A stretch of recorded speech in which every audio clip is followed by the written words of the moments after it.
अस्सलाम वालेकुम प्यारे बच्चों, कैसे हैं आप? उम्मीद है खैरियत से होंगे, जहाँ होंगे खुश होंगे।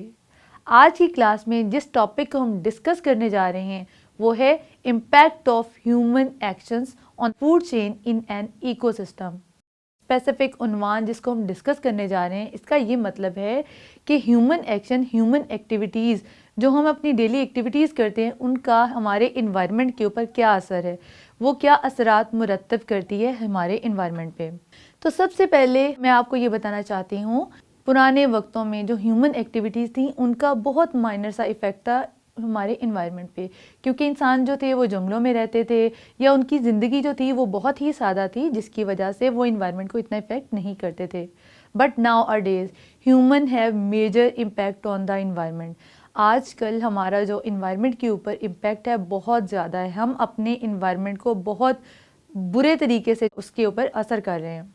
तो अभी मैं आपको बताऊंगी वो मेजर कॉजेज़ जिसकी वजह से हम इंसान अपने इन्वायरमेंट को ख़राब कर रहे हैं, अपने इन्वायरमेंट को नुकसान पहुंचा रहे हैं, इसको आलूदा कर रहे हैं, इसको गंदा कर रहे हैं।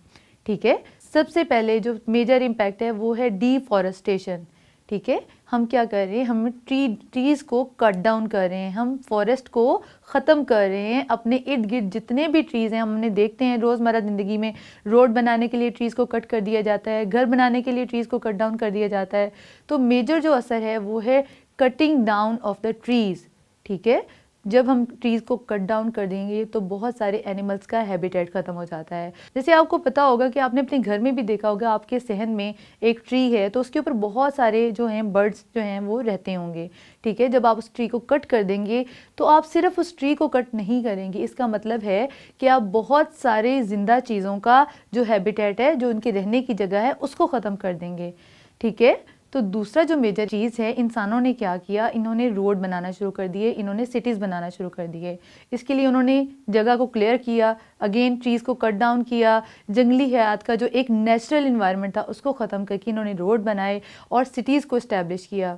देन उन्होंने क्या किया, फैक्ट्रीज़ बनाना शुरू कर दी। फैक्ट्रियों का जो मेजर इन्वायरमेंट पे इम्पैक्ट आया वो ये हुआ कि जितने भी इंडस्ट्री से वेस्ट आते हैं, जिसमें बहुत सारे नुकसानदा जो है केमिकल्स होते हैं, वो आपके इन्वायरमेंट में जाते हैं, जिसकी वजह से इन्वायरमेंट आलूदा हो जाता है। इसके बाद इंसानों ने अननेसेसरी हंटिंग स्टार्ट कर दी। ठीक है, अननेसेसरी हंटिंग करने से क्या होगा, आपकी जो वाइल्ड लाइफ है वो बुरे तरीके से इफ़ेक्ट होगी। सपोज़ करें कि एक स्पीशीज़ के बहुत कम मेंबर हैं आपके इन्वायरमेंट में, अगर आप उनकी हंटिंग स्टार्ट कर देंगे तो आहिस्ता आहिस्ता वो स्पीशीज़ जो है वो आपके इन्वायरमेंट से ख़त्म हो जाएगी। ठीक है, इन सारे फैक्टर्स ने मिल के आपके इन्वायरमेंट को इरिवर्सिबल डैमेज कॉज किया। तो बच्चों, अभी मैंने एक स्पेसिफिक टर्म यूज़ की, इरिवर्सिबल डैमेज। आप सोच रहे होंगे कि इरिवर्सिबल डैमेज क्या होता है। ये ऐसा नुकसान होता है जो नाकाबिले वापसी होता है, जिसको हम दोबारा से सही नहीं कर सकते। ऐसा नुकसान अपने इन्वायरमेंट को पहुंचाना जिसको आप दोबारा सही नहीं कर सकते, उसको हम कहेंगे irreversible damage. The second sub topic is the role of human to save the ecosystem. हम डिस्कस करेंगे कि हम अपने इन्वायरमेंट में क्या रोल प्ले कर सकते हैं कि हमारा इन्वायरमेंट जो है वो सेव हो सके। सबसे पहले जो हम रोल प्ले कर सकते हैं कि we should plant more trees.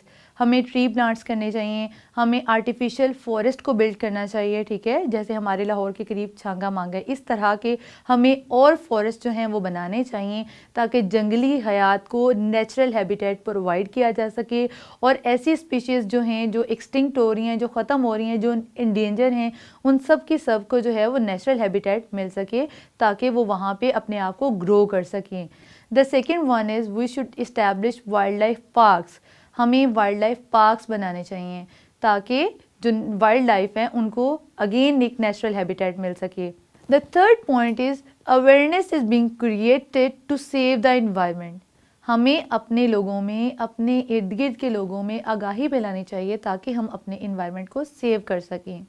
इसीलिए ऑल ओवर द वर्ल्ड 22 अप्रैल को वर्ल्ड अर्थ डे सेलिब्रेट किया जाता है ताकि लोगों में ज़्यादा से ज़्यादा इन्वायरमेंटल अवेयरनेस आ सके कि वो अपने इन्वायरमेंट को कैसे सेव कर सकते हैं।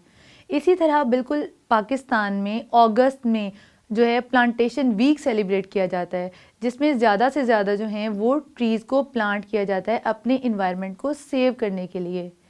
तो बच्चों आज के लेसन में हमने ह्यूमन एक्शंस का उनके इन्वायरमेंट के ऊपर जो असरात थे उनको डिस्कस किया, उनकी कॉजेज़ को डिस्कस किया।